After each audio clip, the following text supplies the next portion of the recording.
اقترب للناس حسابهم وهم في غفلة معرضون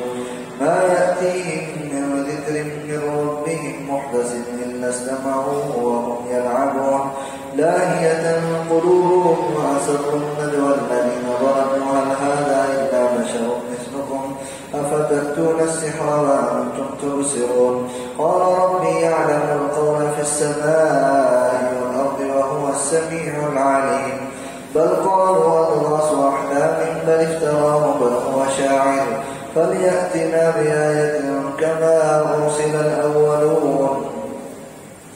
ما آمنت قبلهم من قرية أهلكناها أفهم يؤمنون وما أرسلنا قبلك إلا رجالا نوحي إليهم فاسألوا أهل الذكر إن كنتم لا تعلمون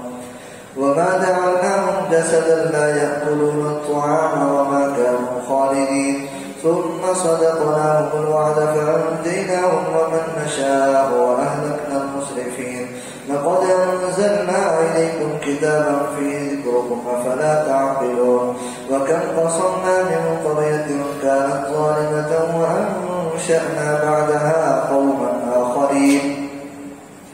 فلما أحسوا بأسنا إذا هم منها يركضون لا تركضوا وارجعوا إلى ما أترفتم فيه ومساكنكم لعلكم تسألون قالوا يا